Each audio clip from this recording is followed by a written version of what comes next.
Agora, no livro de Levítico, queria, se for possível, alguém desligar esse ventilador aqui para mim, senão vai arrebentar minha garganta aqui. Só virar ele para o outro lado, só virar, isso, obrigado. Livro de Levítico, capítulo de número 23, e o versículo de número 22.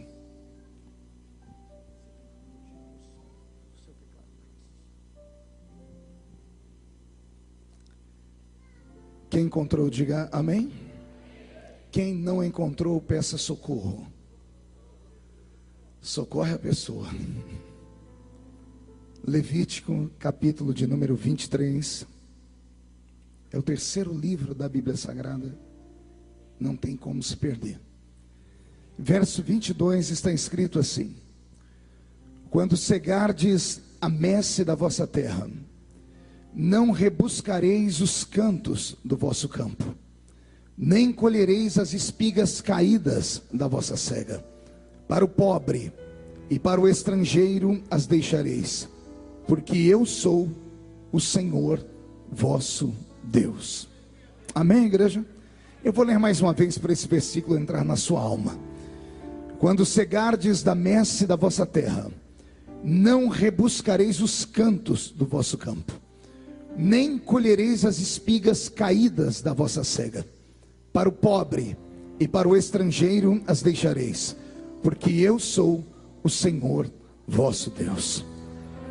Feche a Bíblia, coloque no banco, na cadeira, pegue na mão da pessoa mais perfumada do seu lado. Ainda dá tempo. Aperte a mão dele ou dela com carinho, até eles falarem aleluia. Pentecostal que não faz barulho está com defeito de fabricação, não é? Vamos orar? Pai, nós te exaltamos, nós te glorificamos, e nós entendemos que dentro de alguns minutos, e esta linda igreja ficará pequena para o tamanho da glória que o Senhor vai mandar do alto dos céus. Os que vieram tristes começarão a saltar de alegria. Os que vieram se arrastando não voltam se arrastando para casa hoje. Hoje voltarão voando nas asas de um novo tempo. E antes que eu comece a ministrar a sua palavra, cerque esta igreja com a sua glória.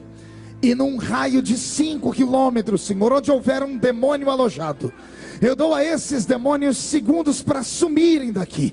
Porque se não sumirem, serão queimados pelo poder da sua glória que aqui será derramada. Rasgue o céu sobre a Assembleia de Deus do Bom Retiro nesta noite. Manda anjos de fogo descerem aqui. Que estes anjos desçam trazendo brasas de fogo nas mãos. Comecem a esparramar estas brasas entre nós.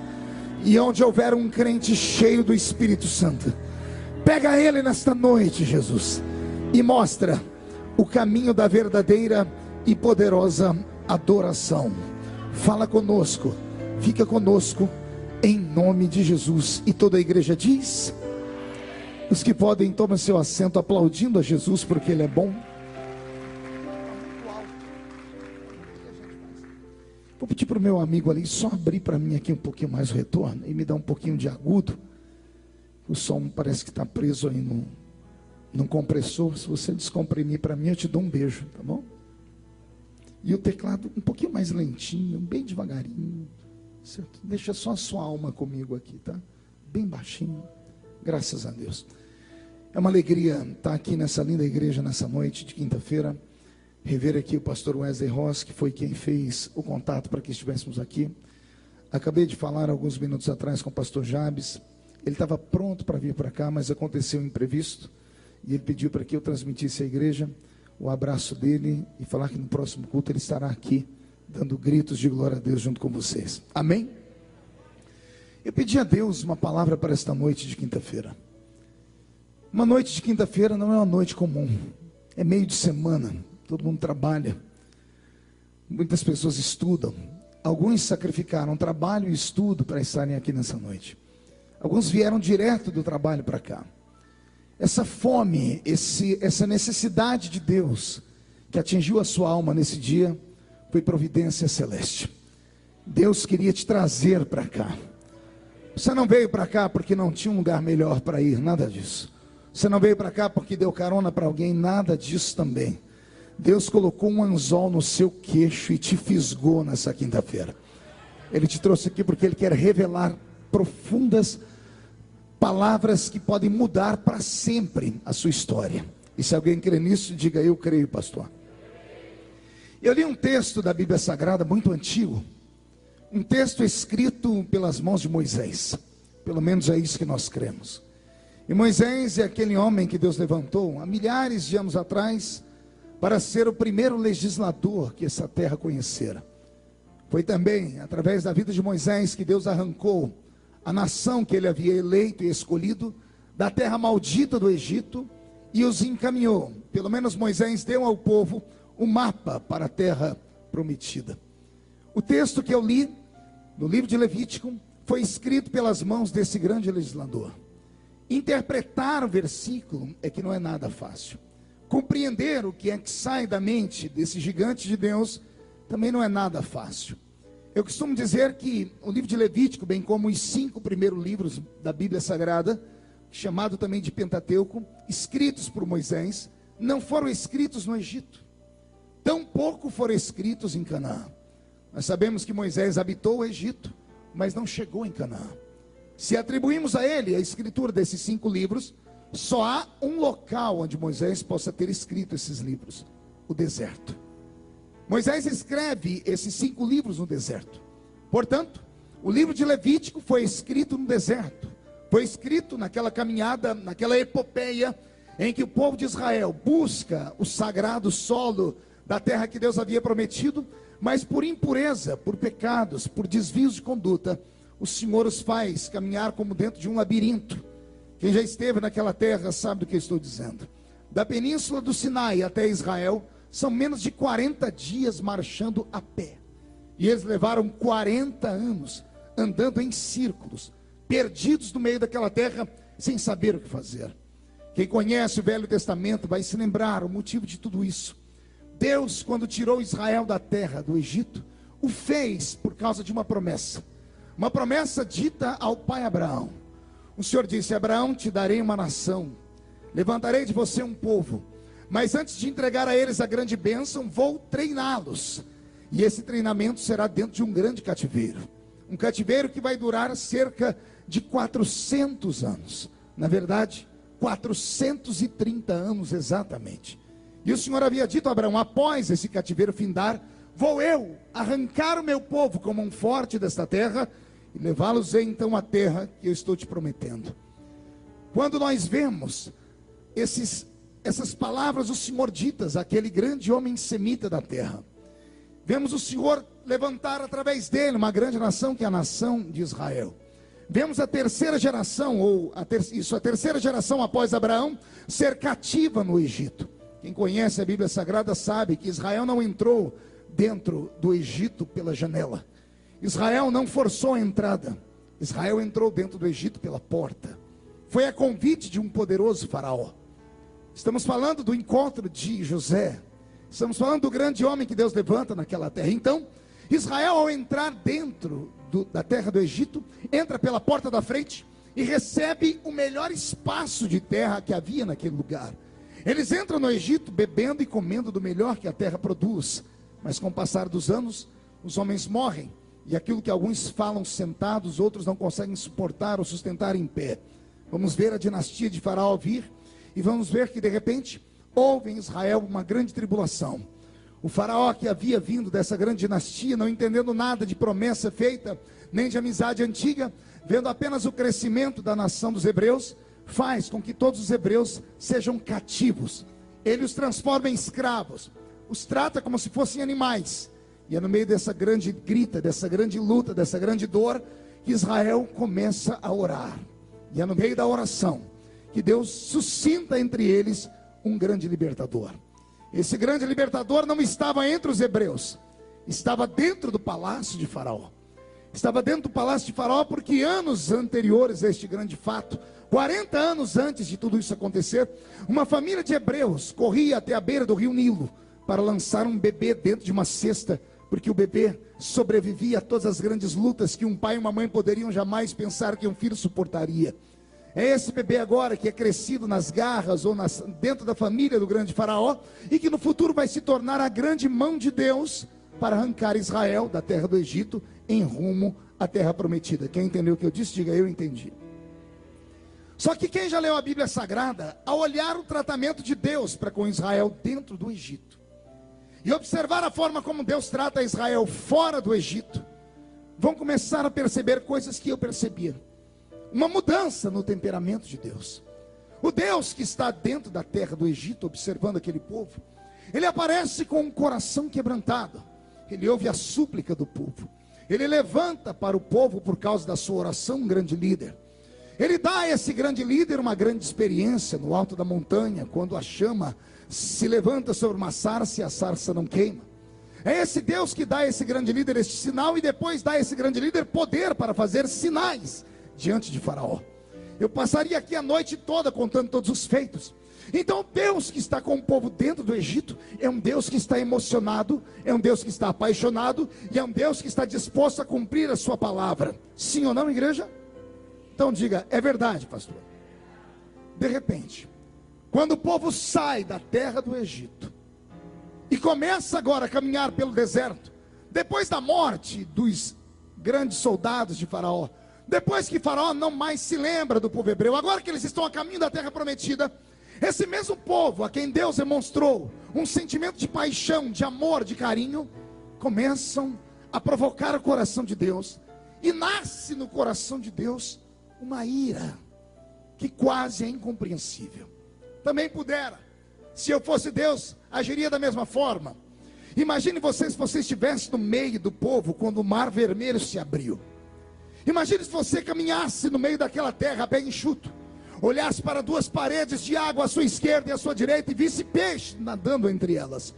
Imagine se horas depois você visse todos os seus inimigos sucumbindo no meio daquelas águas, e você pudesse olhar para o céu e cantar para Deus um grande louvor, como aquele que Miriam cantou, dizendo: só o Senhor é Deus.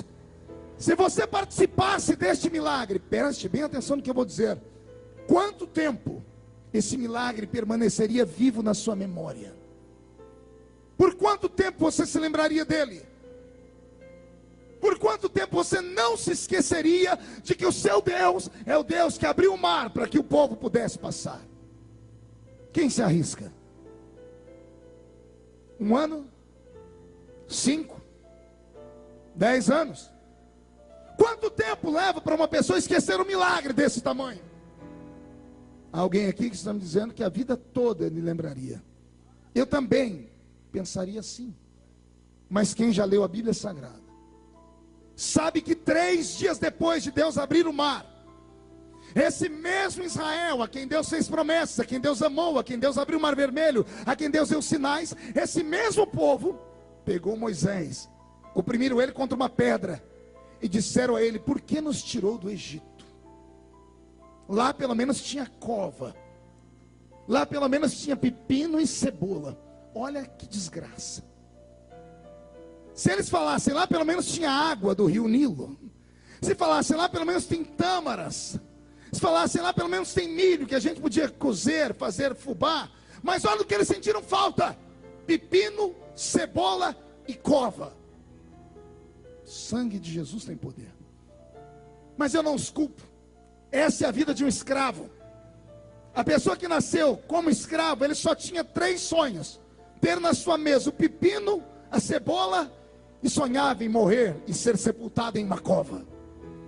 Os soldados, ou os grandes hebreus que estavam aprisionados, quando iam para o pedaço de almoço que comiam, o resto que sobrava da mesa do faraó, eles ficavam conversando entre eles. Eu imagino eles: e aí, qual o seu sonho? Meu sonho é ser sepultado numa cova. Uma cova de 2 metros, assim, daquele jeito. Esse é o meu sonho. Era o único sonho que eles podiam ter. Mas Deus vem e planta neles outro sonho. Mas o sonho que Deus planta através da vida de Moisés não sobrevive a 3 dias. Não foi só essa, foram várias outras vezes. Até que um dia Deus chegou em Moisés e disse: Moisés, eu me arrependi de ter criado esse povo. Não foi uma nem duas, mas várias vezes que o próprio Deus disse assim: Moisés, eu vou destruir esse povo. E em todas as vezes Moisés fez o ato cordial de dizer: Deus, não faz isso. Na última vez que Deus foi falar com Moisés que ia destruir o povo, sabendo Deus que Moisés ia interceder, Deus foi com uma proposta, com todo respeito, Senhor, uma proposta indecente. Pergunte qual foi. Deus disse: Moisés, vou destruir o povo. Quando Moisés já foi ajoelhar, Deus disse: calma, calma, eu tenho uma proposta. Qual é, Senhor? Eu destruo eles e faço de você uma nova nação. Ah, Jesus, não faz essa proposta hoje, Pai. Já pensou? Eu sou pastor de igreja. Tem dia que só Deus na causa. Tem dia que se eu estiver orando, Deus fala assim: Marco, vamos conversar aqui. Eu vou destruir esse povo e vou te dar um outro povo. Senhor, não faz, porque é perigoso eu aceitar. Você está achando que eu estou brincando? Preste atenção como tem sido a vida. Quando Deus disse isso a Moisés, antes que aquela palavra descesse ao coração do grande líder, Moisés caiu de joelho ao chão, rasgou as vestes e disse: risca o meu nome do seu livro, mas não destrói esse povo. Isso tocou o coração de Deus profundamente. Deus disse: Moisés, levanta, mande o povo marchar. Eu não vou matá-los, nem vou destruí-los. E Moisés saiu tranquilamente, dizendo assim: então tá bom, Senhor. Mas a palavra de Deus continuou: Moisés, sim, Senhor, eu disse que não mato, mas na minha terra não entram. Vão viver uma vida abastada no deserto, não vou deixar faltar nada, não vão morrer no calor do sol, não vão morrer pelo frio da noite, não vão morrer por falta de água nem por falta de pão, não serão envergonhados, porque as roupas não se rasgarão no corpo e o sapato não vai envelhecer. Eles terão uma vida no deserto como se estivessem morando em uma grande cidade civilizada. Eu mandarei uma nuvem durante o dia que vai fazer sombra. Esta mesma nuvem à noite levantará uma coluna de fogo. Eu farei com que o céu seja transformado numa grande padaria, e farei chover pão na mesa de vocês. E vou até dar a vocês uma brecha para mudarem o cardápio de vez em quando. E se pedirem carne, eu fecho a padaria e transformo o céu numa churrascaria, e farei chover carne na mesa de vocês. Eu darei a vocês, não precisarão ir a shopping, a roupa vai ficar como se fosse nova. Mas na minha terra não entram. E foi por isso que eles passaram 40 anos perdidos numa estrada que levaria 40 dias. Deus e os seus mistérios. Mas não é sobre isso que eu quero pregar hoje. Eu quero pregar sobre o versículo que eu li. O versículo que eu li, ele é profundo demais. Moisés está ouvindo Deus falar.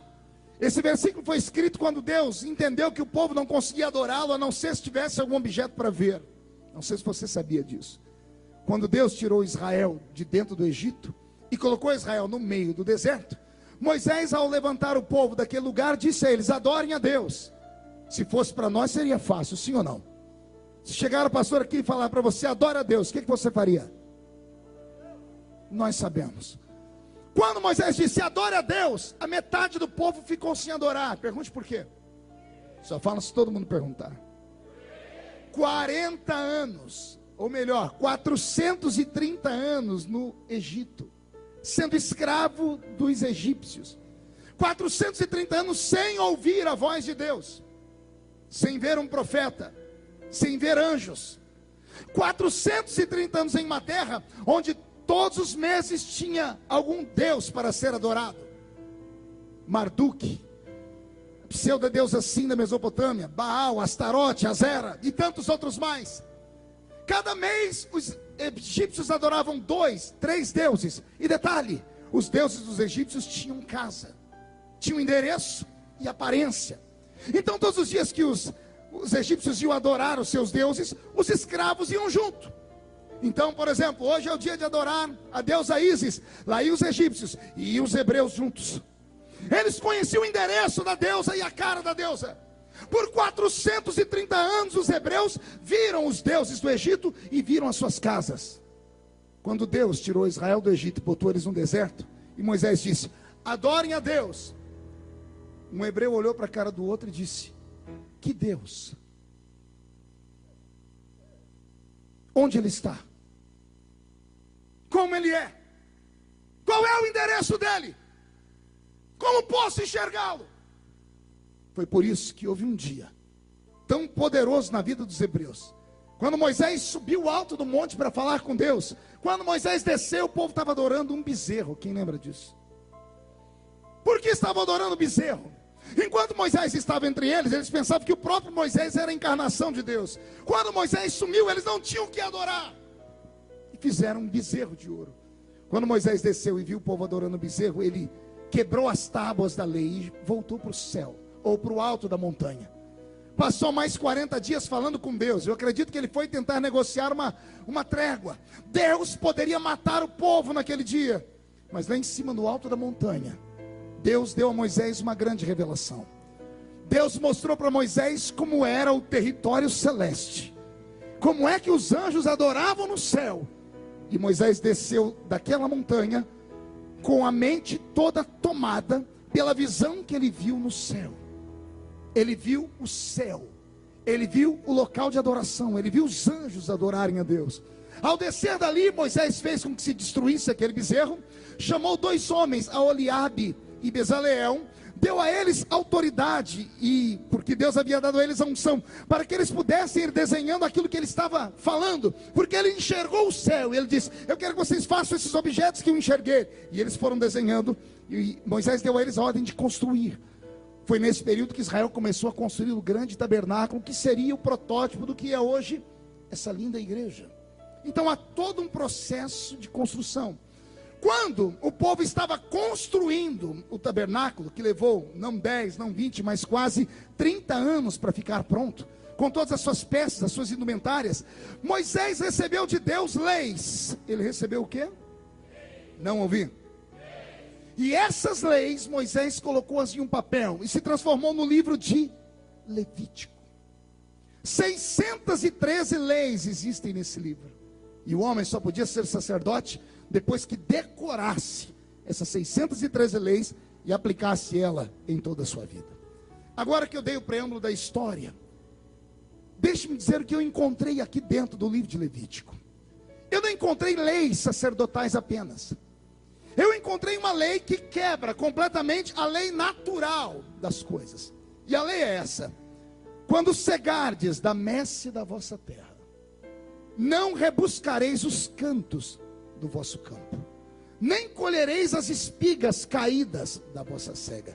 Para o pobre e para o estrangeiro as deixareis, porque eu sou o Senhor vosso Deus. Amém? Vou pedir ao meu irmão para ficar bem baixinho, tá bom?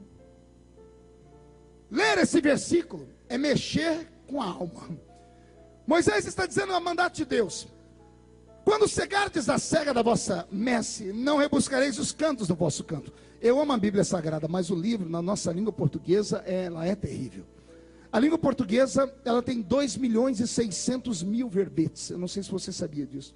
A língua inglesa tem 600.000 verbetes só. Pra você ter uma ideia, para você aprender a falar inglês, basta decorar 600.000 palavras. Para saber a língua portuguesa, 2.600.000 palavras. Onde eu quero chegar?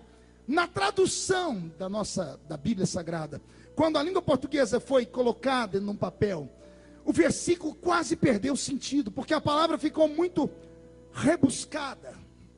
A palavra ficou muito poética. Essa língua de Camões é terrível. Olha só: quando cegardes da messe da vossa terra. Se falar 3 vezes isso aqui bem rápido, está batizado com o Espírito Santo. Parece língua estranha. Então deixa eu interpretar.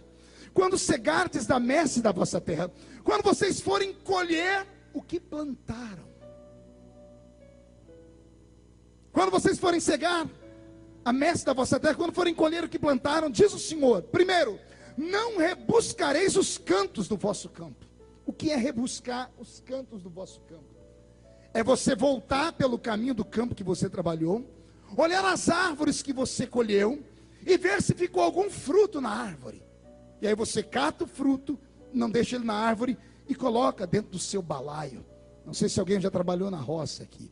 Eu já trabalhei na roça apanhando laranja. A gente colocava um balaio na cintura e saía andando. Panhé algodão, a gente também usava um balaio na cintura e íamos trabalhando. A gente ia pegando nas árvores o algodão e colocando. Logo atrás vinha um capataz. O capataz passava pela eira e de repente ele buscava a gente lá atrás, dizendo: volta e colhe direito. Tinha uns como eu, que era um garoto, não sabia colher direito. Mas eu lembro que quando ele ia falar com alguns homens na roça, os homens diziam assim: não tem como colher, porque aquele fruto não sai com facilidade, porque está verde, está fora do tempo. Quando eu li esse texto e Deus revelou ele a mim, eu comecei a sentir a presença do Senhor, porque o Senhor começou a dizer assim: quando vocês forem colher o que plantaram, povo meu, primeiro, não é para vocês irem pelos cantos, para rebuscar os cantos do vosso campo. Não é para você ir tentar pegar o fruto que está preso na árvore e não sai com facilidade. É a maneira de Deus dizer: não é para você colher o fruto que está verde. Diga comigo: nada de fruto verde. Mais alto, 1, 2, 3. Só que o texto continua: não é para rebuscar os cantos do vosso campo, também não é para colher as espigas caídas da vossa cega. Olha o nome: espigas o quê? Espigas caídas da vossa cega. Mais uma vez, 1, 2, 3. Pois bem, olha como Deus é metódico. Quando vocês forem colher o que plantaram, te dou 2 ordens. Primeiro, não é para voltar e colher o fruto que está preso na árvore, porque esse não está no tempo de colher, porque ele está verde. Também não é para vocês agachar no chão e pegar a espiga que caiu no chão. Por quê? Porque se tem fruto que ficou na árvore porque ele está verde, por isso ele não saiu com facilidade, também tem o fruto que caiu no chão porque esse caiu antes da hora. Porque o fruto que cai antes da hora, ele está podre. É o fruto comido por pássaros, por animais, por insetos. Às vezes as pessoas estavam trabalhando na roça e quando iam olhavam pelo chão frutos. E é muito mais fácil pegar o que está no chão do que ficar trabalhando e pegar nas árvores. Só que o que está no chão está podre. E o que está na árvore, que ficou para trás, está verde. Aí Deus está dizendo ao seu povo: o meu povo, não estou falando do povo de outros deuses, mas o meu povo, quando forem colher o que plantaram, 2 coisas vão me obedecer. Primeiro, não é para colher o fruto verde. Segundo, não é para colher o fruto podre. E ele explica o porquê. O fruto podre e o fruto verde tem dono, diz o Senhor, para o pobre e para o estrangeiro os deixareis. Você percebeu o que Deus disse aqui ou não? Ele diz que o fruto podre e o fruto verde tem dono. E o dono do fruto verde e do fruto podre são os pobres e os estrangeiros. Dá para se ajeitar na cadeira? Porque agora eu começo a pregar. O Senhor está dizendo: o meu povo, não está falando do povo dos outros deuses. Se você adora o mesmo Deus que o meu, se você foi salvo pelo mesmo sangue que foi derramado sobre a minha vida, se o nome do seu Cristo é Yeshua, se você adora Jesus Cristo de Nazaré e é cheio do Espírito Santo, essa palavra é para você. Se você não tem esses predicados que eu disse, você está no lugar errado. E até assim eu compreendo essa sua cara feia me olhando, parecendo que foi batizado num pote de vinagre. Os meus irmãos não podem mais ficar com essa cara feia, porque a revelação de Deus é essa: para o meu povo eu deixo o melhor que a terra passa a produzir. Não, você não entendeu, eu vou dizer de novo. O Senhor está dizendo: quando vocês forem colher, não é para voltar e pegar o fruto verde, tá bom? Também não é para se inclinar em terra, em ato de humilhação, e pegar a espiga podre. A espiga podre e o fruto verde é para deixar para o pobre e para o estrangeiro. Respira fundo.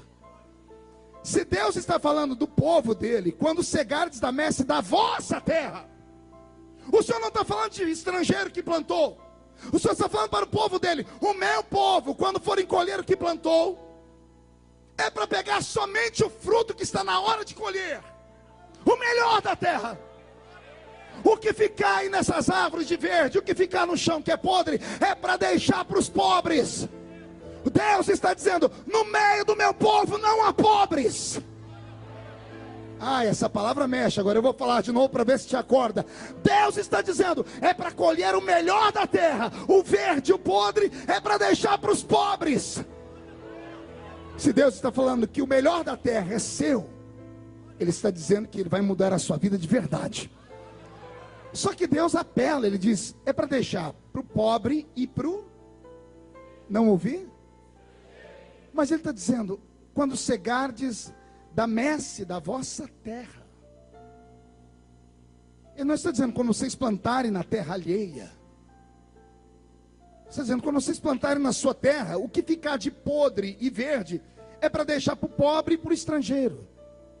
Deus está dizendo, primeiro, no meio do meu povo não há pobres. E segundo, no meio do meu povo não há estrangeiros. Mas Israel, quando Deus mandou esta palavra, não estava na terra prometida. Estava no deserto. Se estavam no deserto, eles eram estrangeiros. Mas não é assim que Deus olha. Deus olhou para eles e disse, onde a planta do seu pé pisar, aquela terra é sua. Não importa onde esteja, nem como entrou nela.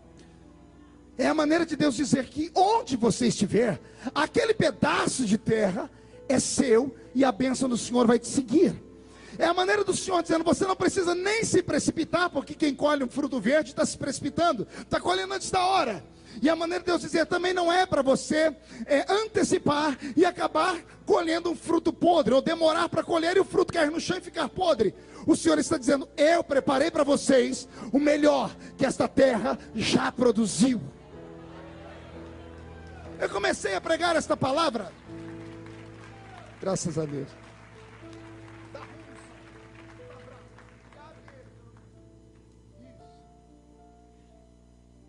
O Senhor me deu esse texto porque, como pastor de igreja, eu estou cansado de ouvir testemunhos. Alguém entendeu o que eu falei aí? Qual é a palavra que eu disse? Alguém já ouviu um testemunho? Está cheio. Se tem uma coisa que pastor de igreja gosta, é de ouvir o crente contar história. Principalmente quando chega um bilhetinho assim, pastor, quero dar um testemunho. Parece que empolga, isso ajuda na oferta, isso ajuda em tudo. Então faz fila para dar o testemunho. E eu tenho alguns amigos que não têm a paciência de colher o testemunho antes, e quando dão o microfone é uma treva. E eu não aguento mais ouvir testemunho. Um dia eu estava lá na igreja, e eu quero que você ouça com os ouvidos do Espírito, tá? Chegou uma irmãzinha, mandou um bilhetinho e disse assim, pastor, eu quero dar um testemunho porque Jesus abriu a porta de emprego para mim. Fiquei todo empolgado. Chamei a irmã para dar o testemunho dela. E quando ela disse, irmãos, eu tenho um testemunho para contar, Jesus abriu a porta do emprego, a igreja quase foi a loucura, porque assim que a gente reage é uma bênção, sim ou não? Vamos ensaiar? Eu sou aqui hoje, o irmão, eu estou dizendo assim, irmãos, estava desempregado, e Jesus abriu uma porta de emprego para mim. Nunca mais faça isso. Espere o irmão contar o milagre inteiro. Por favor, doutor Bauer. Espere ele contar em detalhes. Porque a irmãzinha que foi dar um testemunho era uma mulher de oração, uma mulher de Deus, mãe de família, gente em quem eu confio, gente simples. E ela disse assim, eu quero dizer para vocês que Deus me abriu uma porta de emprego, porque agora eu sou secretária do lar. A palavra é pomposa, não é? Bonita. Secretária do lar. E não há nada de indigno em ser secretária do lar. Pelo contrário, todo trabalho dignifica o homem. Eu tenho a honra de ser filho de uma ex-secretária do lar.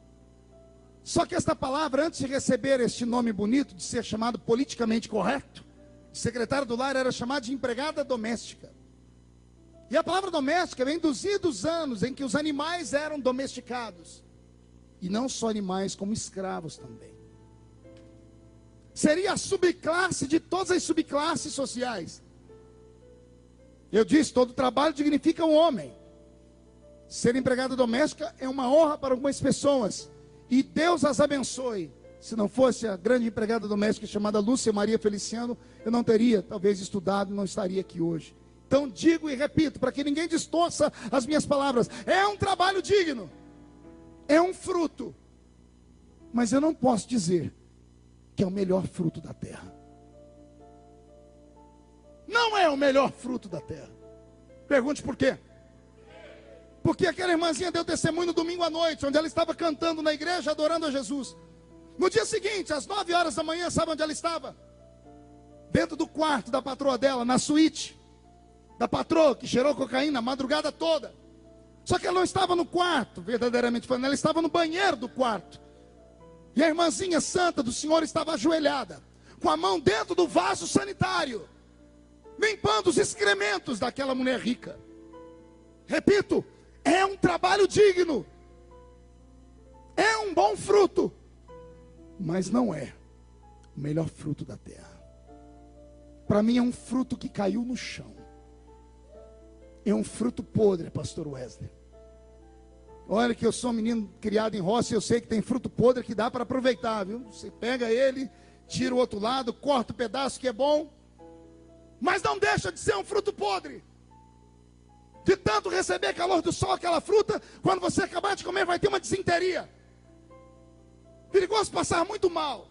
Pode até matar a fome por alguns minutos, mas nunca vai te sustentar. O Senhor me trouxe nessa noite para dizer assim: chega de fruto podre na sua vida. O meu corpo arrepiou inteiro, da ponta dos pés ao alto da cabeça. Esta palavra não saiu da boca do pastor, saiu como profecia. O Senhor te trouxe hoje aqui para dizer que o melhor que São Paulo produz vai vir para as suas mãos. Mas para isso você tem que dar um grito daquele tamanho, capaz de quebrar as barreiras que te ofendem.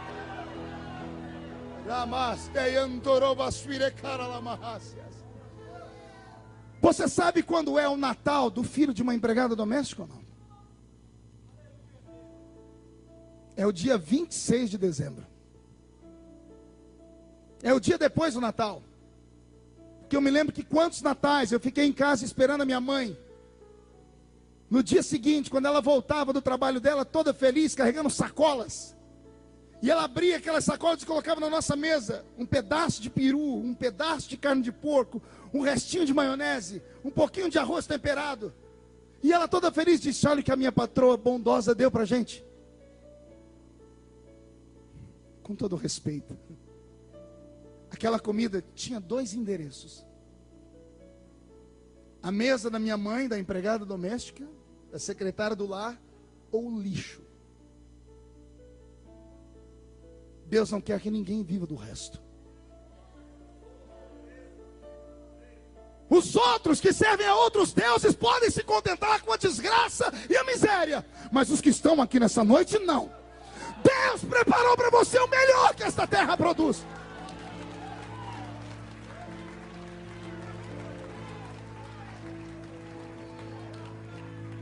Também chega de fruto verde. Ô pastor, tem fruto verde? Eu se tem. E eu, como pastor de igreja, também tenho testemunho. Estou na igreja, chegou o irmão e disse: pastor, preciso dar um testemunho aí, viu? Ah, é? O que foi? Comprei um carro, pastor. Sério? Como é que foi? Olha aqui, ó, 0 quilômetro. Eu falei: não, deixa na agulha aí, vou te chamar agora.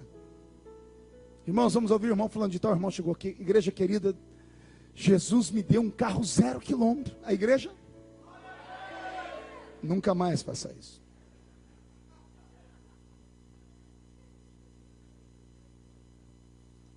Antes do irmão descer do púlpito, eu devia ter perguntado: irmão, conta como foi que Jesus te deu.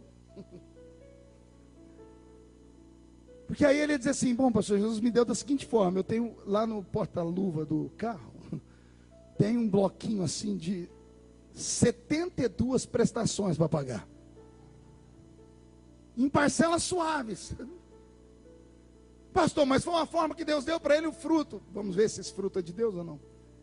Quantas pessoas você conhece que estão com busca e apreensão no carro? Eu fiz um estudo, e esse estudo é psicológico. O homem e a mulher, quando compram um carro zero, tem reações diferentes. A mulher fica anestesiada por uns 6 meses. O homem fica por 1 ano. Bicho, o homem é uma tristeza. Ele comprou um carro zero, ele dorme com a flanela dentro do bolso. É chegar perto do carro, ele já vai limpando tudo. Ai, se tiver criança pequena, Deus guarde as mãozinhas da criança. É perigoso ele dormir lá no carro e deixar a mulher sozinha em casa, porque o carro se torna o Deus dele. Só que o efeito passa em 1 ano. E aí começa o problema, pergunte qual. A pessoa já comprou um carro com 72 prestações para pagar. Passou o 1º ano, ela ainda tem trocentos anos para pagar. Passou o primeiro ano, acabou todas as visitas que ela tinha à agência, que era por conta, agora ela tem que começar a pagar as revisões. Nas revisões tem que começar a trocar as peças. Na primeira até que vai tudo bem, na segunda, na quinta em diante acabou. Vamos, não troca, não precisa trocar isso não, larga a mão disso. Que levar para revisão nada, porque começa a ter gastos. 1 ano e 6 meses depois que o irmão mandou o testemunho para a igreja, ele mandou outro bilhetinho para a igreja. Eu quero que a igreja ore por mim. Aí o pastor chama ele, o que está acontecendo? Falei, não, o diabo está operando, o diabo quer tomar meu carro, pastor. Como assim? O diabo entrou dentro do motor do meu carro. Mas o banco está um complô, pastor. Fizeram macumba para mim, foi obra de feitiçaria. Não foi nenhuma coisa nem outra. É que aquele carro era um fruto, mas não era o melhor da terra. Era um fruto verde, colhido antes da hora. Era um fruto que não era tempo de ter ele. Existe tempo para tudo na terra. Não antecipe a grande bênção que Deus tem na sua vida. Eu vou repreender nesta noite um espírito maligno, do qual Jesus já nos deu poder para pisar sobre ele. Está escrito em Lucas 10:19, eis que eu vos dei poder para pisar sobre serpentes e escorpiões. Qual o primeiro animal? Não ouvi? Pergunte, o que é a serpente, pastor? Uma vez eu estava na Quinta da Boa Vista, no Rio de Janeiro, lá no antigo Palácio Dom Pedro II, e eu fui no viveiro de cobras que eles tinham.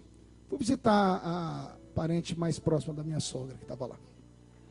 E eu cheguei no viveiro de uma jararaca. E era a hora do almoço da jararaca.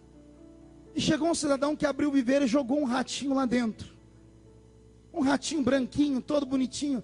Só que a serpente estava num canto enrolada, com a cabeça baixa, dormindo. Ou se fazendo de dormindo.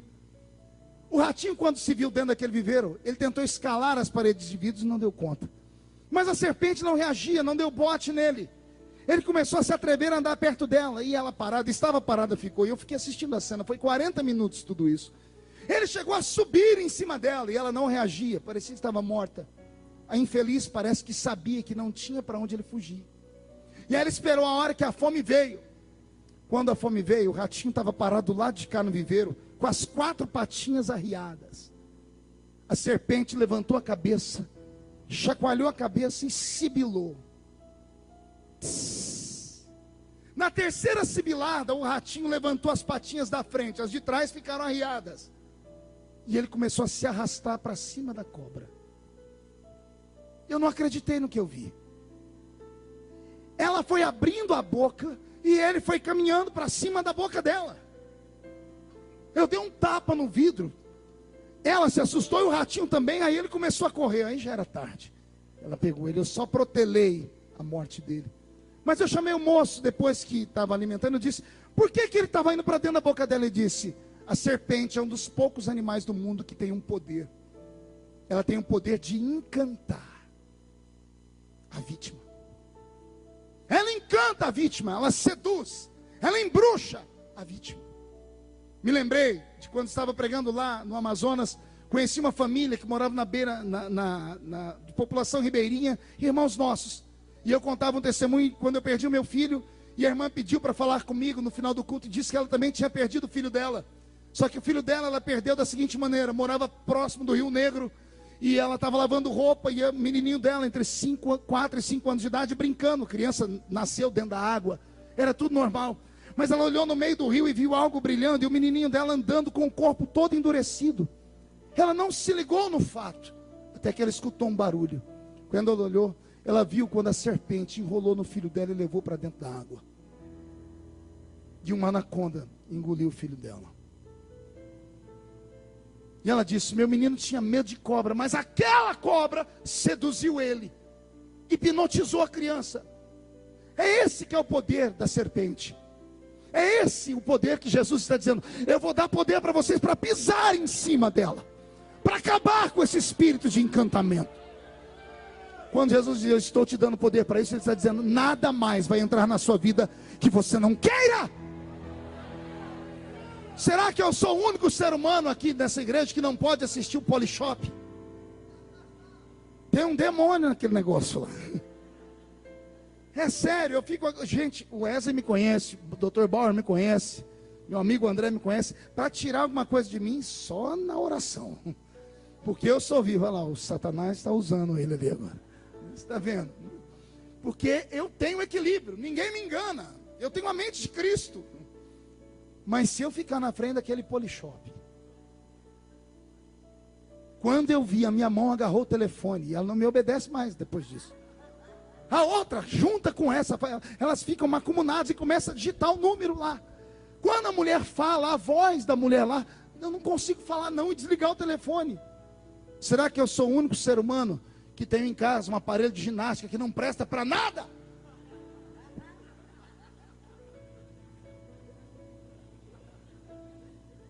Gente, se rir eu vou dar um cascudo na cabeça. Eu comprei uma escova de cabelo.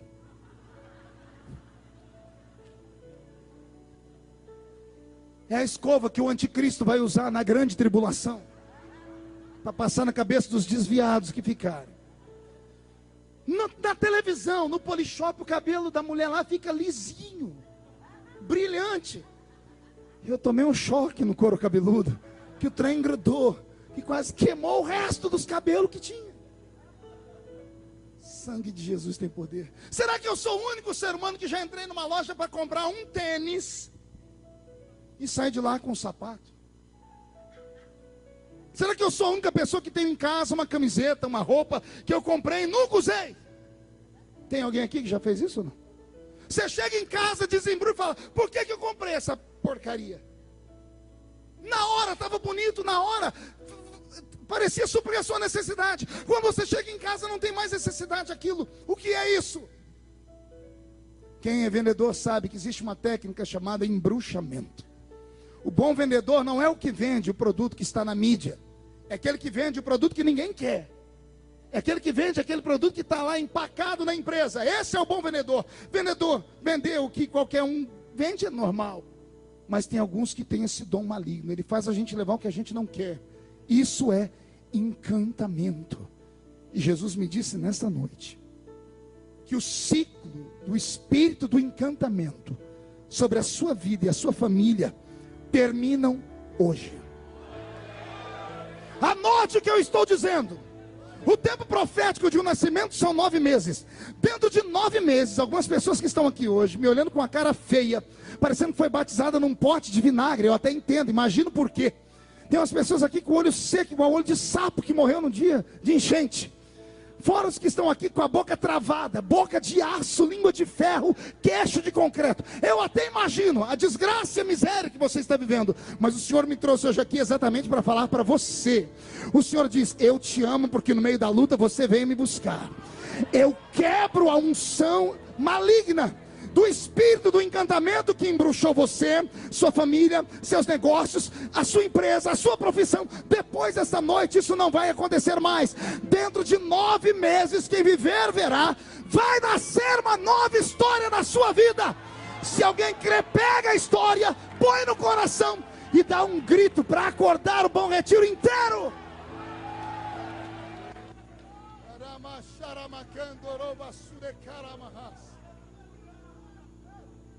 Deus tem o melhor que a terra produz para te dar. Não é promessa minha, é promessa dele. É ele que está dizendo: Moisés, avise o meu povo, quando eles forem colher o que plantaram. Diga comigo: colher o que plantaram. Levante a mão direita para o céu, agarre o ombro de quem está do seu lado, chacoalhe a pessoa com respeito até ela ficar irritada. Irrita ela, por favor. Diga: Deus te trouxe aqui para te dar uns ensinamentos. O primeiro é esse: ele precisa sacudir a sua memória, desse jeito aí. Só pode colher aquele que planta.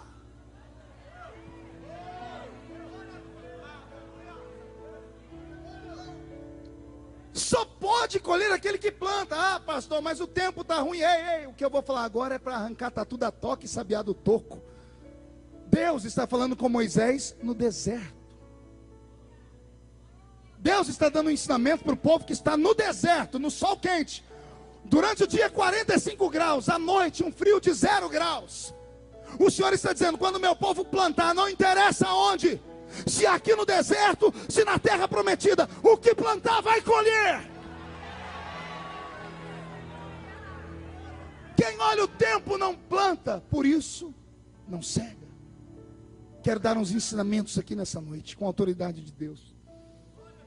Se existe algo na Bíblia Sagrada que é um segredo, que foi redescoberto há 20 ou 25 anos atrás, até agora, e algumas igrejas ainda têm algum tipo de dificuldade em acreditar, ficam reticentes, é que o nosso Deus é dono do ouro e é dono da prata. Eu conheço crentes que levam a vida franciscana. São crentes que acham que a pobreza é um sinal divino sobre a vida dele. E eles ainda querem discutir comigo se está na Bíblia. E quando vem citar a Bíblia comigo, é duas coisas: levanta e cai. Porque eu conheço um pouco da palavra. Tentam citar Jesus para dar o maior símbolo de pobreza. E eu às vezes sou obrigado a ensiná-los o que era Jesus de verdade.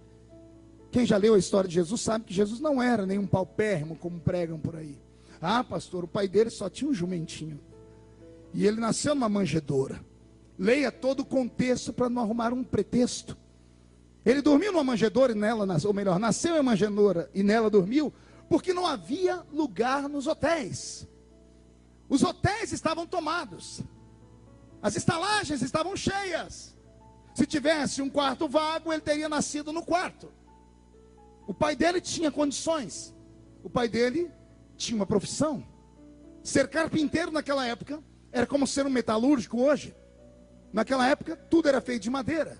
Carro era feito de madeira, casas eram feitas de madeira, objetos eram feitos de madeira, tudo era feito de madeira. Quem tinha uma carpintaria com seus objetos era uma pessoa influente. Então Jesus nasceu com um pai que tinha posses. Como é que alguém consegue ficar 8 dias sem trabalhar numa mesma cidade? Porque o menino nasceu lá naquele lugar e foi apresentado no templo 8 dias depois. Ele comeu, bebeu e dormiu durante 8 dias naquele lugar. Melhor, a Bíblia diz em Lucas 2 que quando Jesus foi apresentado no templo, o pai dele levou um sacrifício. Como é que uma pessoa pobre não leva? Onde que ele arrumou dinheiro para levar o sacrifício? Então existem lendas contadas que não são verdadeiras. Segundo, quem já leu a história de Jesus, quando ele inicia o seu ministério, a Bíblia diz: e Jesus, saindo de Nazaré, saindo de onde? Olha para o seu irmão e diga: todo mundo fala mal de Nazaré. Olha para mim, quem quer aprender o que é Nazaré? Eu estava indo para Israel com uma caravana e estou voltando daqui uns dias. Se você quiser ir comigo, entra no meu site lá. Eu estava lá levando uma caravana, 140 pessoas e uma judia dentro do ônibus, e nós passamos numa subida à direita, Nazaré. E ela disse: ali está a famosa Nazaré. E um idiota lá dentro do ônibus gritou assim: pode porventura alguma coisa vir aí dessa coisa ruim?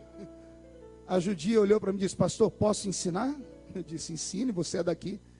Ela levantou a voz e disse: senhores, nunca mais falem mal de Nazaré. E ela danou a explicar: o homem que falou de Nazaré era um judeu recalcado. Natanael, quando falou de Nazaré, pode porventura alguma coisa boa vir de Nazaré? A Bíblia explica que ele não era um judeu comum, ele era um judeu em quem não havia dolo. Ele era um puritano. Ele era um ser humano, ele era o 4º membro da trindade de pureza. E ele tinha ódio de quem nascia e morava em Nazaré. Porque em Nazaré, nos dias de Jesus, só tinham 127 famílias. Todas essas famílias tinham um documento. E o documento nada mais era do que a sua árvore genealógica, que provavam que eles eram descendentes diretos do rei Davi. Todos os descendentes de Davi foram segregados em Nazaré. Por quê? Porque havia uma promessa que nunca faltaria sucessor no trono de Davi, que o Messias nasceria de uma virgem de Nazaré. Então todos os demais judeus, quando olhavam para Nazaré, tinham ciúmes e tinham inveja, porque queriam nascer da descendência direta de Davi. E Jesus veio de Nazaré porque Maria era descendente direta do rei Davi. Então nascer em Nazaré não era vergonha, pelo contrário, era uma grande honra. Então Deus essa noite está mandando te dizer até esta palavra: se dizem que você mora em Nazaré, não fique mais triste. Só mora em Nazaré quem tem o sangue real nas suas veias. Só quem tem o sangue do Cordeiro em suas veias. Mas mesmo assim a Bíblia diz que Jesus, saindo de Nazaré, foi habitar em Cafarnaum. Onde ele foi? Só que o versículo não termina aí. E diz a Bíblia: Jesus, saindo de Nazaré, foi habitar em Cafarnaum, à beira-mar. Quem tem casa à beira-mar?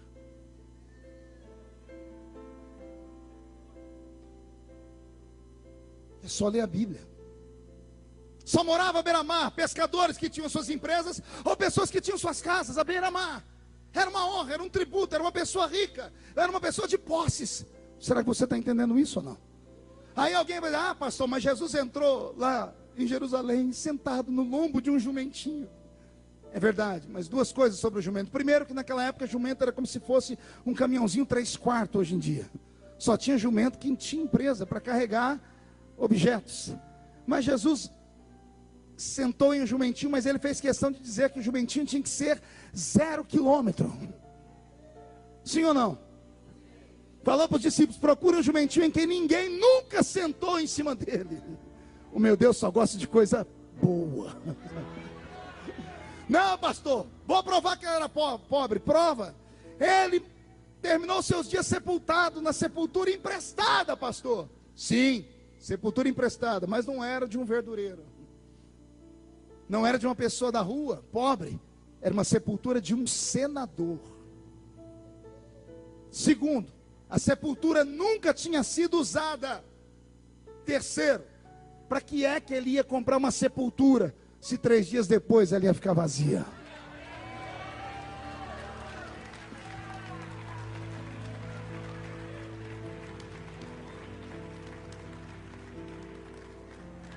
O que eu passo a ensinar agora é um ensinamento que não é para vertical, é para horizontal. Entendeu essa linguagem? Muitas igrejas deixam de ensinar os seus fiéis e por isso eles acabam seus dias perdidos e miseráveis. São cheios do Espírito Santo, mas nunca têm prosperidade. Quem já fez uma comparação entre Davi e Salomão, vão ver que os dois tiveram reinados diferentes. Davi é o homem do louvor, sim ou não? Davi é o homem dos salmos, sim ou não? Davi é o homem da adoração, sim ou não? Davi é o homem da dança espiritual, sim ou não? Salomão fez algum salmo? Salomão dançou alguma música? Salomão adorou a Deus com um cântico espiritual? Não. Por que será que o reinado de Davi terminou quebrado? E o de Salomão, o reinado mais rico de toda a história? Davi estava morrendo quando Absalão entrou dentro do território dele, deu um golpe de estado e roubou todas as riquezas que ele havia guardado em 40 anos. Salomão, por sua vez, herdou o trono quebrado do pai. Mas ao herdar o trono quebrado do pai, a primeira coisa que ele faz como rei é pegar 1000 bois. Quantos bois? 100? 10? 1000 bois. Levou para o alto da montanha e matou todos os bois em sacrifício a Deus.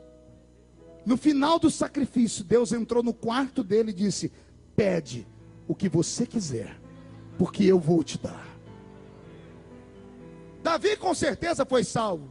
Há quem tenha dúvida da salvação de Salomão. Como eu disse, eu não vou falar da vertical. A vertical tem a ver com a salvação. A horizontal tem a ver com a vida nessa terra. Amém? Tudo que o homem planta, não ouvi tudo que o homem planta. Tudo que o meu povo plantar, ele colherá. Pergunta: você já viu algum espírita kardecista pobre? Não estou falando pai de chiqueiro. Estou falando espírita kardecista. Mesa branca. Kardecismo. Você nunca vai encontrar. Pergunte por quê. Eles plantam. Todo domingo. Vá na casa de um deles, você não encontra eles em casa. Eles acordam de manhã, fazem as preces deles, enchem o carro de mantimentos, comida e roupa. E sobem os becos e valados. Procuram os lugares mais pobres da cidade. E distribuem comida, roupa e brinquedo e dinheiro aos pobres. Eles podem nunca ir para o céu vertical. Mas enquanto viverem na horizontal, na terra, nunca vai faltar nada para a vida deles. Você já viu algum maçom pobre? Por que será que todos são ricos? Ou entram lá, ficam ricos, ou ficam importantes, ou ganham poder? Por quê? Porque é uma irmandade. E a irmandade, eles se ajudam. Um auxilia o outro, eles não aceitam ver o outro humilhado. Eles tiram do que é deles e plantam na vida do seu irmão. Podem nunca ir para o lugar que nós vamos, mas enquanto viverem aqui, nunca vai faltar nada para eles. Eu estive na Europa e conheci 22 institutos que cuidam de crianças. E esses institutos levam o nome de um jogador aqui do Brasil, que eu não vou nem falar o nome por ética. Ele e também não é da minha conta se ele dorme ou não com travesti.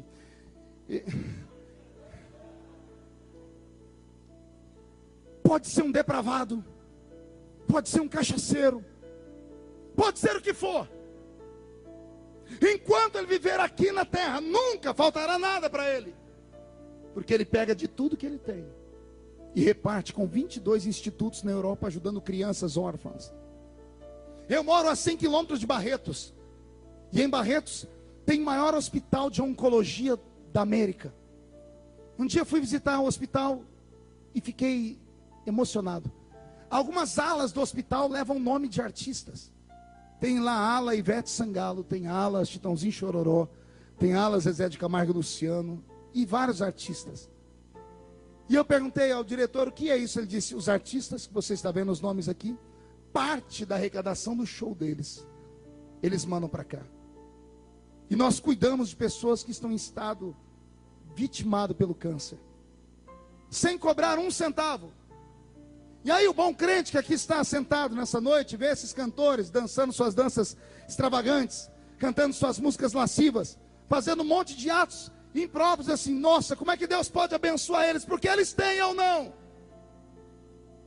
Eu não vi lá nenhum nome de uma igreja que ajuda aquele hospital. Não tem lá uma ala com o nome de uma denominação. Não tem uma ala lá com o nome de um cantor gospel. Mas todos que ajudam lá, sendo ímpios ou não, tiram do que têm e semeiam. Podem nunca ir para lá. Mas enquanto viver aqui, nunca faltará nada a eles. Alguém está entendendo? O ensinamento é dado pelo Senhor. E não é à toa que Deus falou exatamente para quem estava no deserto. Era a maneira de Deus mexer com a fé do povo, dizendo assim, vocês têm que plantar, mesmo quando tudo está errado. Mesmo quando nada dá certo. Estava vendo aqui o pastor Wesley, que tem o Ministério de Libertação. Eu vi pessoas aqui passando mal. Se tivéssemos aqui alguém com o dom da revelação, e os espíritos malignos se manifestassem, e questionássemos a eles, o que é que você recebeu para que essa pessoa tivesse assim? Você ouvir coisas malucas. Estava lendo esses dias o jornal, aquela menina Andressa Urach, a modelo, ela dizendo quantas e quantas coisas ela sacrificou aos ídolos, a pombagira, para ser o que era. Muito dinheiro, muitas coisas. Por que será que o ímpio tem coragem de ir num cemitério de madrugada, desenterrar um corpo? Por que será que o ímpio tem coragem de ir numa encruzilhada, se esfaquear, rapar a cabeça, comer carne podre, beber sangue, comprar a melhor cachaça, a melhor farofa? E o crente, que conhece o Deus da verdade, que está no santuário do Deus vivo, que tem a palavra do Senhor dizendo, ninguém do meu povo vai viver pedindo esmola. Não é para viver de fruto verde, não é para viver de fruto podre. Vocês vão colher o que plantaram. Eu não posso acreditar que no meio dessa luta que você está vivendo, essa miséria toda, você não tenha plantado nada, ou não tenha plantado certo. O culto dessa noite não é só um culto. Eu não vim aqui só para um culto. Eu vim aqui para ver Deus virar a sua vida do avesso. Você vem pedindo a Deus uma resposta há quanto tempo? E o Senhor está dizendo, a resposta está aqui. Não existe nenhum milagre na Bíblia que seja gratuito. Eu li a Bíblia 30 vezes de capa a capa, gente. Todo milagre, ele é antecedido por uma ordem. Tem um homem que quer ser limpo da lepra. Ele está disposto a pagar mas o pagamento era outro. É pular 7 vezes no rio. Ele pegou o cavalo e estava indo embora falando mal do profeta. Teve que alguém com bom senso chegar nele e dizer assim: ei, ele não está te pedindo uma coisa que você não pode fazer. Vai quebrar a sua perna, tomar um banho na água suja ali? Vai te deixar pobre o que ele está te pedindo? O homem disse: não, então não custa, tenta.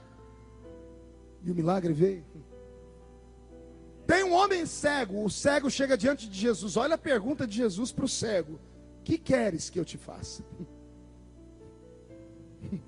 Ah, se aquele cego fosse um palhaço, ele dizia assim: alô, o que o senhor acha que eu quero? Eu quero ver, uai. E Jesus disse: então, faz o que eu vou te dizer. Cuspiu no chão, fez lodo e passou no olho dele, e disse: vai e lava-te. Até aí tudo bem. Eu estive lá nesse lugar. Há um veio fluvial na cidade. É quase 1 quilômetro num riacho. Haviam vários tanques para as pessoas virem lavar a sua roupa, pegar água para levar para suas casas.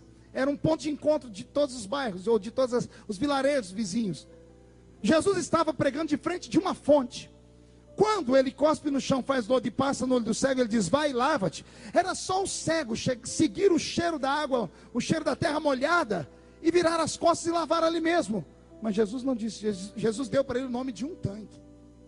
Vai e lava-te no tanque de... Não ouvi? Queria ouvir mais alto. Pergunte a mim por quê. Porque era o último tanque da avenida. Jesus estava no primeiro.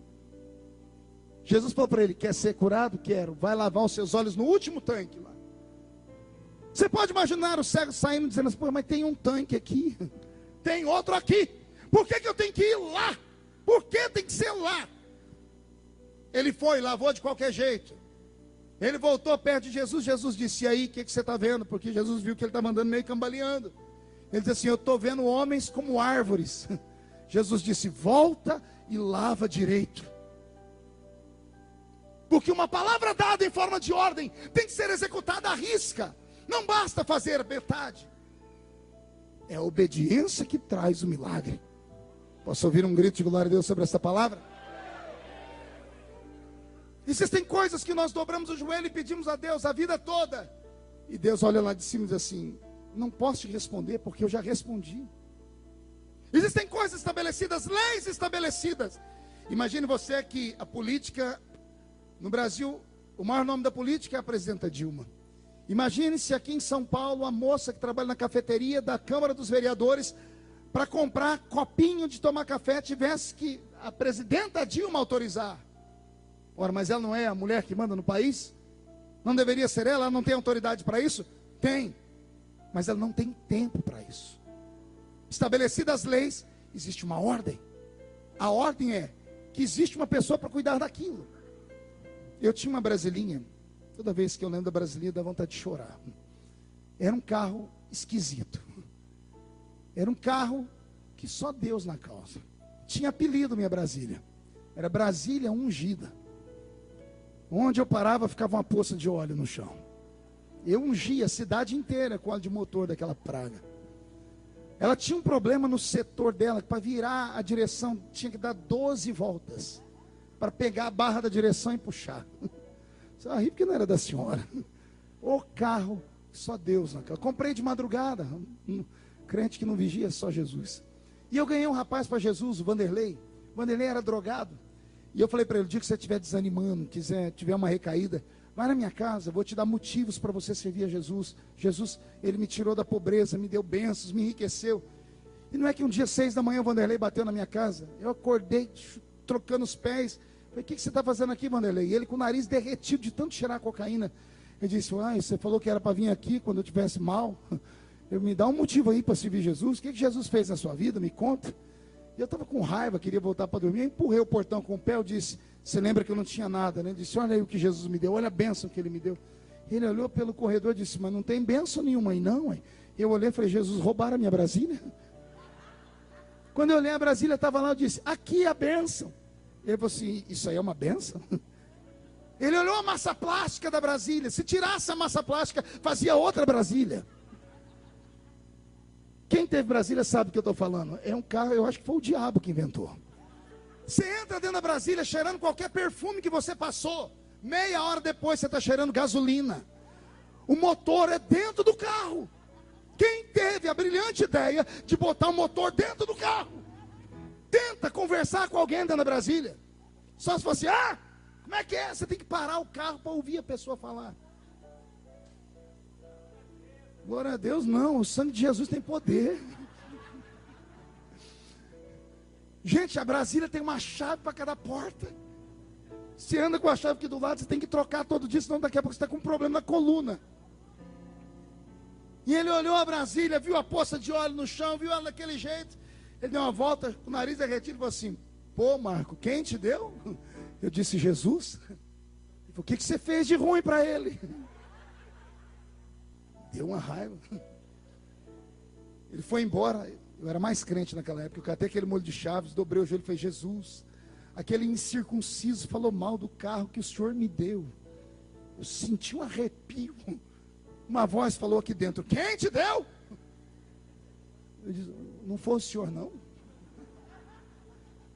Naquele dia Deus falou comigo: existem coisas que não sou eu o veículo a te entregar. Eu já estabeleci leis. Execute a lei, você será recompensado por ela, ou livre por ela. Eu deixei a palavra da profecia: dizime. Aquele que dizima, ele repreende o devorador. Amém? Só que o dízimo nunca vai te deixar rico, nunca vai te deixar próspero. Dízimo não traz prosperidade. Está escrito em Malaquias 3:10, o capítulo do dízimo: trazei os dízimos à casa do tesouro para que haja. A palavra mantimento vem do verbo manter. O dízimo é assim: você mantém a minha casa, filho, e eu mantenho a sua. Você dizima na casa do Senhor, e a proteção desse dízimo vai sobre a sua casa. Se você paga aluguel, nunca vai faltar dinheiro para pagar um aluguel se você é dizimista fiel. Se você paga a prestação de um carro e é dizimista fiel, nunca vai faltar dinheiro para pagar aquela prestação. Pastor, então o dízimo nunca vai me deixar próspero? Nunca. Então vou parar de dizimar. Aí você está frito. Porque nós temos o conhecimento. Aquele que não dizima, até o que tem é arrancado da vida dele. O diabo não usa a lei para cobrar o ímpio. Porque o ímpio não pode ser julgado pela lei, porque ele não crê nela. Mas aqui tem os homens que creem. Quem acredita? Então você, todos os dias, chega o diabo diante de Deus e diz assim: ó, seu filho, a sua filha está aqui, ó. Jesus dá prejuízo para alguém? Perguntar de novo: Jesus dá prejuízo para alguém? Então o que aconteceu na cidade de Gadara? Quando ele expulsou o demônio de um homem, e o demônio olhou para ele e disse assim: eu posso entrar naqueles porcos ali? Os porcos pularam dentro de um precipício. A cidade quebrou. Jesus teve que sair de madrugada da cidade para não morrer. Os donos de porcos estavam irados. Jesus acabou com a economia daquela cidade inteira. Vou perguntar de novo: Jesus dá prejuízo para alguém? E por que aconteceu isso lá? Gadara estava na região da terra de Israel. Por que Jesus deixou os demônios entrar naqueles porcos? Vou te ensinar. Há uma lei sobre o judeu, que é o povo do Senhor, que somos nós hoje pela fé. Tudo que o povo planta, ele, daquilo que o povo colhe, o povo apresenta a primícia ao Senhor. Tudo que um judeu colhia, plantava ou trabalhava, a primícia ele levava no altar. Teve um grupo de judeus que diziam assim: a gente não precisa comer o porco, porque é imundo, mas a gente cria para vender para os romanos que estão habitando aqui. Maneira de ganhar dinheiro. Eu não vou comer, só vou criar e vender. Só que quando eles vendiam e tinham lucro, havia uma lei: tinham que levar a primícia no altar. Como é que eles iam levar para o altar de Deus uma oferta de uma coisa imunda? Se levasse um porco no altar, morria ele, o porco. Aquela terra enriqueceu até o dia que Jesus passou lá. E o demônio que estava naquela terra disse assim: já que o senhor chegou aqui, eu sou obrigado a ir embora, né? Sim. Posso levar o que é meu? Posso levar a riqueza que eu dei aqui? O dízimo protege a sua casa, os seus bens, porque você, assim como cuida da casa do Senhor, Deus cuida da sua. Está entendendo? Jesus olhou para aqueles porcos, falou com Deus Pai disse: não há primícia nenhuma. O diabo só vai levar o que é dele. E foi embora. Deus, nessa noite, está dizendo que 2015 pode ser o melhor ano da sua vida. Não, ele vai ser o melhor ano de toda a sua vida. Mas só há uma maneira para isso acontecer. É preciso que você entenda que Deus te deu sinais, e Ele te deu palavras, e essas palavras não podem ser jogadas ao vento. O Senhor te deu a palavra dizendo que tudo que você colher, ou tudo que você plantar, você vai colher, e você vai colher só o que é bom. O que não presta, as coisas ruins não vão vir para a sua família. O Senhor está dizendo que não importa, ainda que seja no meio do deserto, a sua terra vai florescer. Termina hoje o ciclo da maldição na sua vida. Se tem alguém que crê no que eu estou dizendo, fique de pé, por gentileza. Eu vou pedir para que você feche os olhos. E eu vou fazer alguns convites aqui à frente. Eu queria que ninguém fosse embora antes da bênção apostólica. Eu me esforcei para estar aqui, sair lá de Brasília, só para estar com vocês aqui hoje. Feche os olhos. Eu quero aqui perto de mim homens e mulheres que vêm de família que teve posses. Seu pai, seu avô, seu bisavô. Você é a quarta geração. Quando senta a sua família reunida, todo mundo só fala do passado. E quando fala do passado, alguém diz: o seu pai era fazendeiro, o seu avô era empresário, seu bisavô era um grande homem. E a bênção não chegou até você. Foi roubada, foi retida. Eu quero você aqui perto de mim. Você que é da quarta geração. Eu quero aqui perto de mim pessoas que perderam tudo. Quero pessoas que estão perdendo tudo. Isso, venha com o coração quebrantado. Aleluia. Isso não é vergonha chorar. Eu quero aqui perto de mim pessoas que sabem exatamente o dia que a sua vida deu uma virada para pior. Você sabe exatamente quando foi.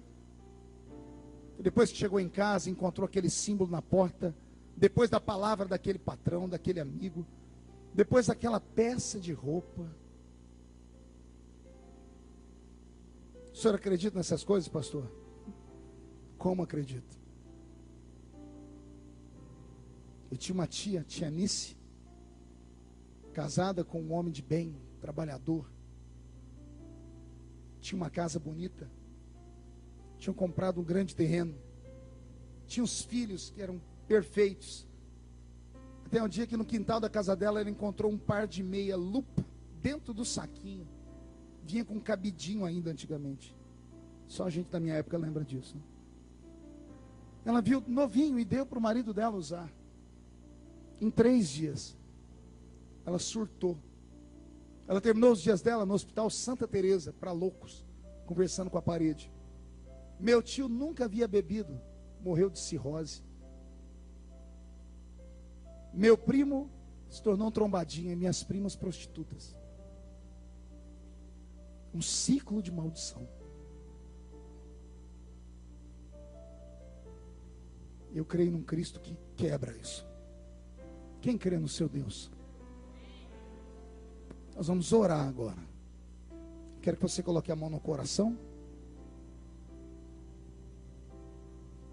Pai, é no nome de Jesus, seu Filho, que depois de ter pregado esta palavra, que depois de ter rompido com laços, depois de ter falado sobre quebra de encantamentos, depois de ter mexido na ferida do passado, depois de ter convencido os seus filhos de que esta noite não é uma noite normal, que dentro de 9 meses, algo extraordinário vai acontecer. Mas dentro de 9 meses vai ser apenas a bênção completa, será o nascimento.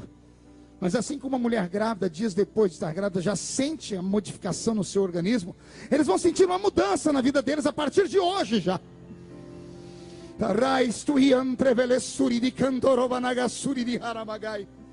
Pai, o Senhor é o Deus que visita o homem, e os seus erros até a 3ª e 4ª geração. Mas o Senhor também é o Deus que, através do sangue de Jesus Cristo, seu Filho, quebrou todas as maldições possíveis. Pai, pelo poder que há ainda no sangue de Jesus de Nazaré, que caia um bálsamo sobre este povo que está à frente do altar. Esta mulher que chora, esta menina que ora, este homem que clama, essa família, Senhor, que não aguenta mais a humilhação, que não suporta mais os tempos e os anos de decadência, dia após dia, miséria após miséria. Senhor, as contas no banco estão estouradas. Senhor, eu não estou pregando aqui, ó Pai, a tal da teologia da prosperidade, não. Mas eu estou falando, Senhor, que através da obediência à teologia, uma prosperidade pode cair sobre a vida deles. Pai, a miséria destrói o casamento, a miséria destrói os sonhos, a miséria, Senhor, destrói o alicerce de uma vida. Senhor, um homem ou uma mulher que não consegue os seus estudos, não consegue se formar, termina os seus dias frustrados.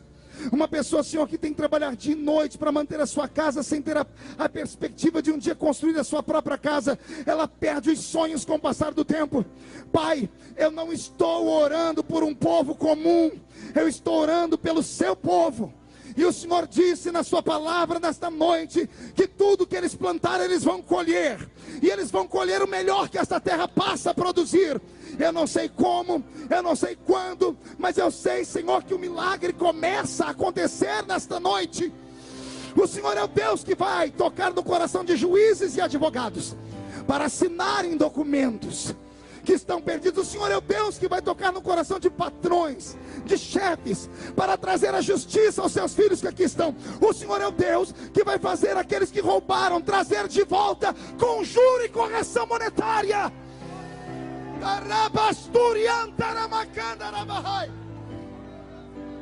Tu és o Deus que vai devolver o sorriso, que vai devolver a saúde, que vai devolver a alegria e a família, que vai devolver, Senhor, para eles um ponto de contato com o divino, com o sobrenatural. Senhor, eu estou ouvindo barulhos de portas emperradas, sendo empurradas, forçadas e se abrindo. Eu estou ouvindo barulho de espadas acima do teto dessa igreja. Anjos e demônios estão degladiando por causa da vida deles. Nesta noite termina o ciclo da maldição. Seja quebrado agora, agora, agora.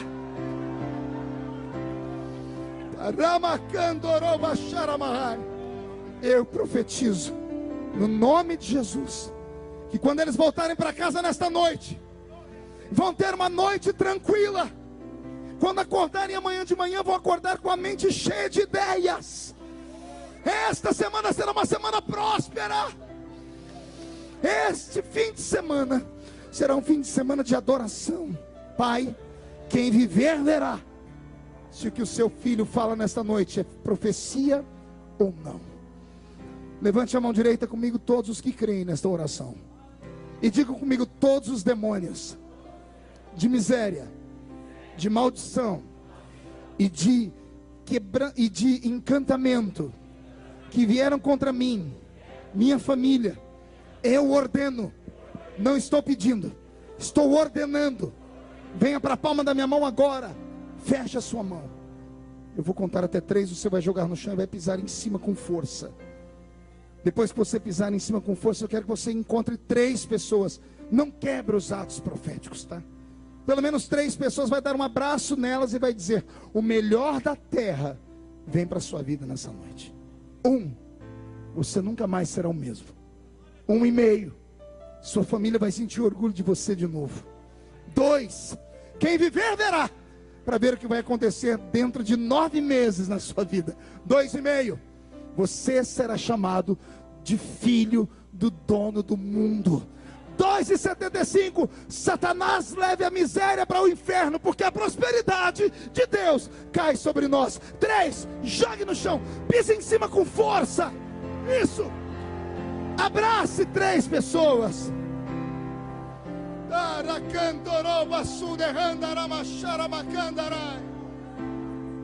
Oh, aleluia.